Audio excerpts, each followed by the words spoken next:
JBN, we keep you informed. Another senior citizen found dead with throat slashed. A police probe is ongoing into the matter of an elderly Clarendon farmer who was found with his throat slashed on a roadway in his community near to his home in Lucky Valley District in the parish late last week. The deceased man has been identified as 66-year-old Timothy Benjamin of Lucky Valley District.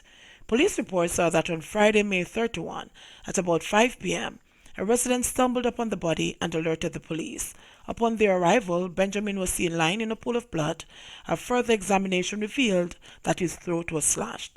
The elderly farmer was taken to the hospital, where he was pronounced dead.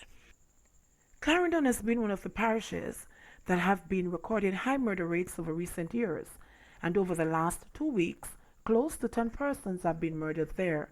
Among the latest casualties on Wednesday, Nancy Samuels, a Cuban national of New Arbor Village, St. Catherine, who was a nurse, was stabbed to death, reportedly by an ambulance driver at Ace District in Clarendon. The suspect in the case of her death was taken into custody by the police. 2 days before, business operators Mark Miles, 59, and Debbie Heyman, 40, were attacked and shot to death at their business establishment at Yorktown in the parish. Also last Friday, Sean Cunningham, a 26-year-old tailor of Effortville, Clarendon, was shot dead at the Mapen Bus Park. The police reported that Cunningham was at a cook shop in the park when 2 men attacked him and fired several shots. A woman who was standing close by was also shot and injured in the incident. Woman held in relation to AK-47 submachine gun seizure in Manchester. A woman has been taken into police custody following the seizure of an AK-47 assault rifle, a submachine gun, and a homemade handgun in Manchester. 10 rounds of ammunition were also seized during an operation that was conducted in Alligator Pond in the parish on Friday night. Reports from the Manchester police are that about 8 p.m. on Friday, a team of officers carried out the operation at a premises in the mentioned community, where the high-powered weapons and handgun were allegedly found. The identity of the female, who has been taken into custody, has been withheld, pending further investigation into the find and seizure. Norway, court dismisses appeal against 25-year sentence for rape. A man who pleaded guilty to raping a one-legged woman over several days in 2003 has failed in his attempts to have his sentence of 25 years imprisonment overturned by the Court of Appeal. In a judgment handed down last month, the court ruled that the sentence of the convict, Charlie Jr., who pleaded guilty to rape on March 4, 2016, was not excessive. The allegations were that on July 31, 2003, Jr. forcibly abducted the physically impaired complainant, who had a foot missing. He bluntly told her that he was now her man and she would have to stay with him. He took her to a hut where he kept her for several days, during which time he repeatedly had sexual intercourse with her without her consent. Sometime after, he took her back to her house. The woman then made a report to the police and a warrant was issued for Jr.'s arrest. The appeal court noted that the warrant was not executed until February of 2006, when Jr. was arrested and charged. In the written judgment prepared by appeal court judge Justice Patrick Brooks, he said no explanation was given for the long delay in apprehending Jr. or for the delay in him pleading guilty. However, according to Justice Brooks, an antecedent report which was produced as a precursor to his sentencing for the 2003 rape case showed that Mr. Jr. had 10 previous convictions recorded against his name. 2 of those were for abduction, 2 for rape, 1 for indecent assault, and 1 for manslaughter. The indecent assault conviction was in 1975. The abduction and rape convictions were all on the same date in 2007. The manslaughter conviction was in 2013. Jr. was, at the time of sentencing in the present case, serving sentences in respect of the abduction, rape, and the manslaughter convictions. Justice Brooks said that on March 17, 2016, the judge sentenced Jr. to 25 years imprisonment and ordered it to be reduced by 1 year. The reduction was in recognition, said the learned sentencing judge, of some of the time that Mr. Jr. had served in custody prior to his conviction in relation to the offense, Justice Brooks wrote. However, he added that the learned sentencing judge refused to give credit to Mr. Jr. for the entire time that he was in custody. She based her refusal on the fact that for the period in excess of that year, Mr. Jr. was serving sentences for other offenses. The sentencing judge is recorded in a transcript of the 2016 sentencing as saying, "So what I am saying, the court takes into consideration time served in custody for the offense. It's only 1 year you're telling me that he would have served in prison for this offense. 1 year prior to being sentenced. So the maximum I would have to take into consideration is just 1 year. I couldn't take into consideration the prison years because those prison years were as a consequence of other convictions."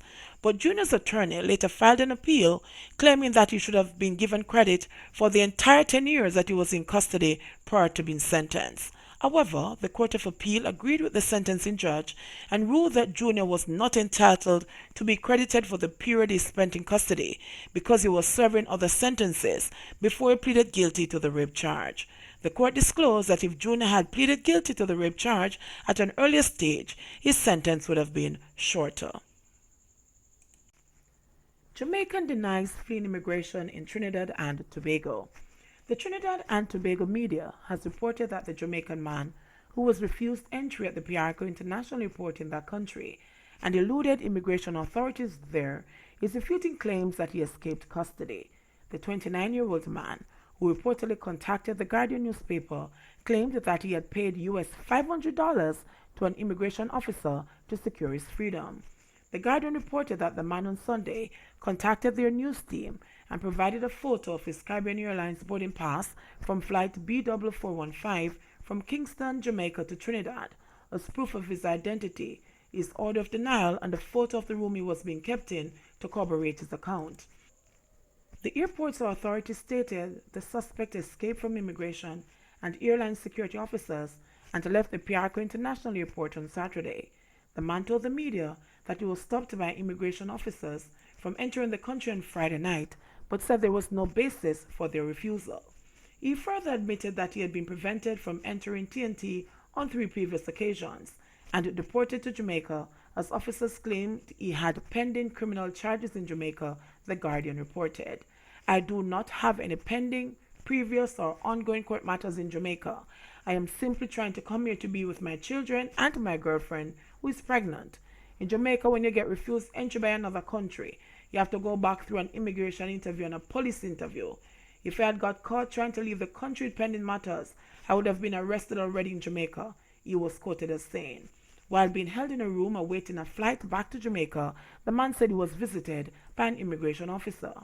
"He came up to me and asked me how much money I have on me. You have to declare your money when you come in, so he would have already have an idea of how much money I had. When I told him, he said he did not understand why they are refusing me entry to the country, and if I give him US $500, he will leave the door unlocked for me to leave." Asked whether he was not concerned about bribing an immigration officer, he responded, "I didn't know it was a bribe. The thing is, if it was a bribe, then I would offer him the money to let me out. He asked me for the money and told me he was feeling sorry for me and would leave the door open," he said. The man was scheduled to be placed on a flight to Jamaica on Saturday, but when immigration officers went to check for him about 3:30 a.m., he could not be found. The Sunday Guardian said sources reported that the man removed the ceiling tile and crawled through the air ducts to escape.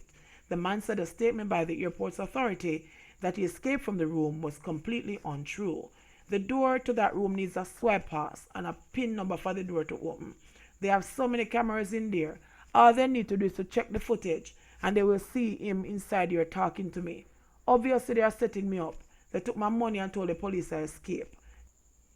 To make matters worse, the man said he is physically unable to run out of anywhere as he has several steel pins in his leg as a result of an accident in February 2018 in Jamaica. "I cannot run or walk fast or climb over anything. I walk with a limp." He was told when the door would be unlocked and what time to leave. "I didn't know it was illegal. I thought he was just helping me," the man claimed. The man said his relatives living in Trinidad became alarmed after learning that police were searching for him and were unwilling to let him visit their homes. He said the immigration officer told him if he could come up with another 300 US on Sunday, he would organize for him to get back his passport, which was being held by immigration officials. The man said his next step is to meet with police officers of the St. Joseph police station. "I spoke to a police officer and I arranged to meet him on Monday with a lawyer so I could tell them what really happened." Asked if he expected to be arrested and deported after meeting with the police, he said, "I hope they don't do it. I've been trying to come back to Trinidad on 3 different occasions. and I really want to be able to see my children and be with them. In a statement on Saturday, the airport's authority said the man eluded immigration and airline security officials and exited the airport. The authority hereby confirms that a Jamaican national who was refused entry into Trinidad and Tobago and awaiting a return flight to Jamaica eluded immigration and airline security officials and exited the airport. But the authority said people who are refused entry by immigration officials become the responsibility of the airline that brought them into the country. JBN, we keep you informed. Please remember to like, subscribe, share, leave us a comment, and click the notification bell to receive our daily news items.